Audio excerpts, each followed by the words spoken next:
honestly, justice for Lana Del Rey, but if it was actually her choice to have that microscopic ass feature, then justice for us. Hello, my favorite people. Today I'll be doing a video that may get me in trouble, but I like the toxicity, so it's okay. I'm gonna be basically giving my honest opinions on every song off of Taylor Swift's new album, Midnight. Y'all clocked me in the comments yesterday. First of all, can we talk about that moment? I was stressing until 1 in the morning trying to get that video up for y'all, so y'all better appreciate the freaking hard work that your girl is doing. School, work, and then YouTube at the same time?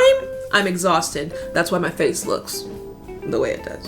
Anyway, y'all were clocking that, the facial expressions sometimes did not match what was coming out of my mouth, and that's what inspired me to do this video. So, grab some popcorn, grab a drink, a glass of wine, even if it is noon where you are, because we got some shit to get into. So first up, we open up the album with Lavender Haze. I feel like it was a great introduction to the album. It's a great intro because it sets the tone for the actual sound of the album. There was so much debacle and debating about, is this going to be rock? Is this going to be like sad? Is it ballads? Is it country? It's pop, and Lavender Haze is a great sound of pop. Not only that, but the feeling of Lavender Haze is just so good, and the way she sings, she's experimenting on the song, and it's just a really good intro for the actual album. So I give Lavender Haze 10 out of 10 just for the sole fact that it really does set the tone for the rest of the album. Can I just say that Maroon kind of reminds me of King of My Heart? Is this the ending? Unending? Like, that's how she is. She's kind of to say Taylor Swift is rapping is kind of wild, but she is. In a lot of ways, the rhythm she chooses for Maroon is like what got me hooked on the song. There's a lot of power and energy behind Maroon, and I feel like that's why on first listen I was like, whoa, whoa, whoa, whoa. She's about to give us something that is like wild, and it's the first few songs that really grabbed your attention. So Lavender Haze and Maroon, bops. I love both of them, and not just like her lyricism and voice on Maroon, but the instrumental.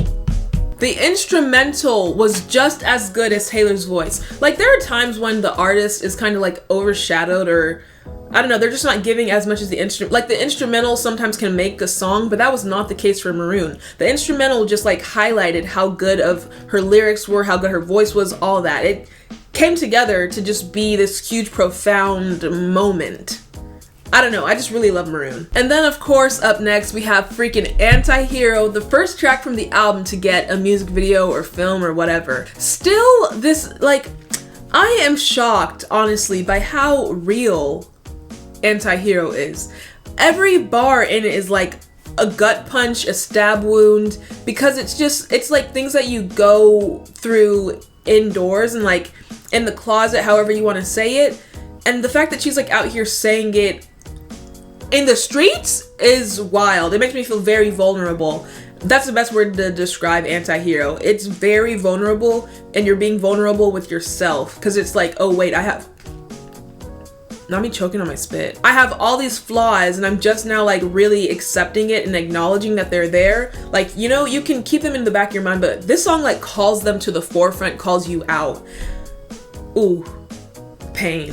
And another thing, like, she's so self-aware on it, and she's like, I'm a narcissist, but I'm like, a narcissist would not say that they're a narcissist. They would not acknowledge their faults. They would think that they're perfect and there's nothing wrong with them. That's not Taylor at all. And then she goes on to say, like, how does it feel to always root for the anti-hero? Fucking good, Tay. What are you talking about? I don't know who in her life has like made her have this warped perception of herself to think that she's not a queen, but I want to punch them in the face. They deserve to be punched in the face. It's ridiculous. Antihero is such a good song, and I saw on Twitter like HBO comparing like Cersei Lannister and all these other characters to being an anti-hero, and it's like Cersei Lannister was my favorite character from Game of Thrones, and I know that says a lot about me probably, but I don't care, because at the end of the day, you know, it's the world trying to make women seem like the problem when they're just not. So therefore, we should stan Taylor Swift and stan Cersei Lannister. Yeah. And this is the biggest moment where people were like, Favour, we're clocking you. And babe, get ready, because snow on the beach. Snow on the beach. It didn't give. Oh, I know, I can see you throwing punches at me. Hold on, let me explain. Chill out, okay, relax. Hold on. Hold on! Whenever she announced that there was going to be a feature of Lana Del Rey on the album, I lost my mind. I could not even like contain my body. It was a lot. I was going through a lot. Cause whenever Lana Del Rey is so one of one, Taylor Swift is so one of one, so now for them to become two of two, like we're playing sticks, it was a moment I was so excited for. And then to hear the song and see that I don't know what that was, honestly. That was not a featuring Lana Del Rey anything. She like harmonized the chorus a couple times and called it a day. Where was the verse? Where was a bridge? Where was the influence from Lana? Whenever you think Lana Del Rey, and on top of that, the title is literally Snow on the Beach. Why are we not snorting lines at 2 in the afternoon in Malibu? Taylor. Why are we not in Santa Barbara sleeping with CEOs and, I don't know, stealing from them? If you're gonna have Lana Del Rey, do Lana Del Rey things, you know? Snow on the Beach is like, it had so much potential. And I love it just for what it is, but what it gave was not nearly enough. It could have been so much more, in my honest opinion.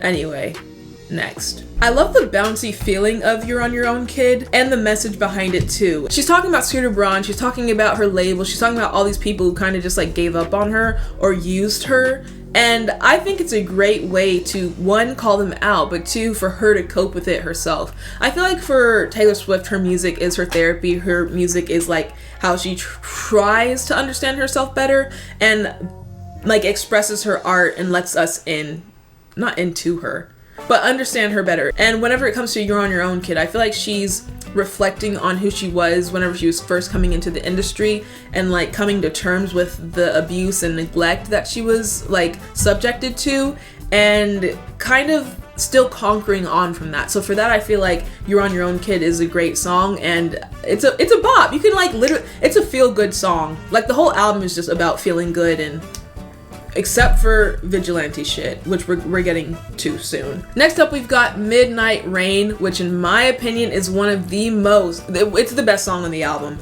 The experimentation that she used on Midnight Rain, oh my god. From start to finish, literally it grabs your attention with that weird ass room. That, oh my god, listen to the song with headphones, you know what I'm talking about. It like travels through your head. I don't know what sort of crack or Snow on the Beach they influenced onto that, but Midnight's Rain, best song on the album. I will die on that hill. In the rain, midnight rain.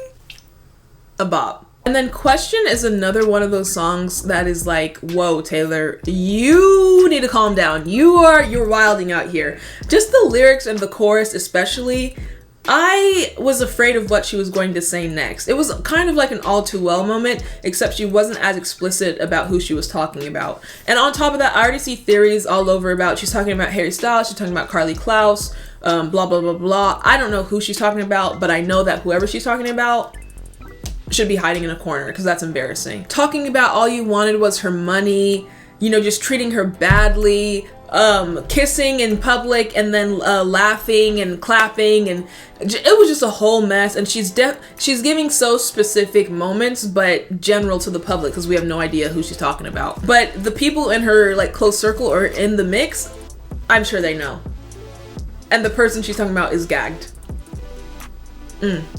The tea. And then the bridge is like, it has such a good flow. So aside from all the chaos, aside from like the calling out people, the bridge of the song though, it's so, it's a vibe. You cannot tell me it's not a vibe. If you do, you're lying. After question, ... question mark, we have freaking Vigilante shit, which I just found out is about her exposing, allegedly, Scooter Braun to his ex-wife for cheating and then reporting him to the FBI. And now in 2022, she has the FBI tweeting about the moment. Do it swiftly. Oh my god, iconic! Vigilante shit. Oh my god, I don't dress for my friends, I dress for revenge.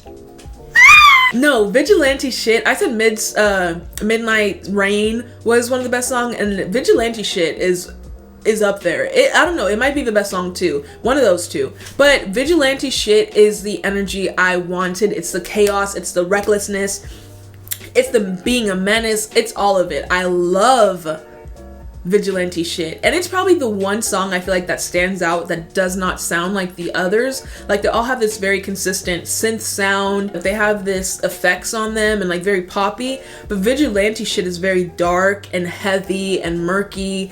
And I don't know, I just really love Vigilante shit. And yeah, it's great. And then after Vigilante shit, we have Bejeweled. And Bejeweled is just like, it's one of those songs that you listen to when you want to feel like that bitch. Honestly. Do I have a boyfriend? I can't remember.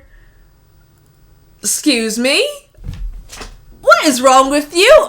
It's such a bad bitch energy song. It literally makes you feel like you're that girl. I love the vibe. For Bejeweled, I really, really, really love the flow of it, the energy, all that. Shimmer, glitter, bitter, I don't remember. And then Labyrinth is one that I keep going back and forth about because it's really slow and takes time to build, but it sounds really good. Like, if any of these songs were to be on a Twilight soundtrack, it would be Labyrinth in my opinion.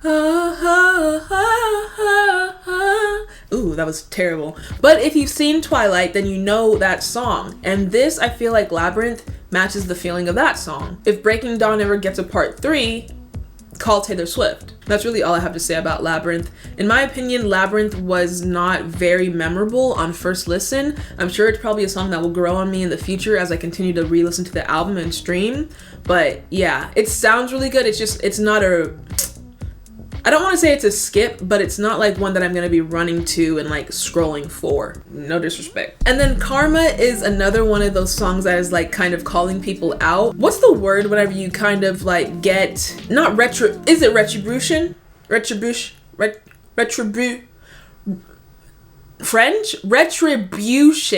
It's a retribution song. All that I've been thinking, all that I've been doing, I now see I was in the right and you were definitely in the wrong. And it's like, I feel more content, I have closure, I know that I'm a good person, and I can tell by the way karma is blessing me. Iconic! Karma! Positive karma! And now you scallywag, you're in the depths of hell, you're in the pits, you're in the labyrinth because of bad karma.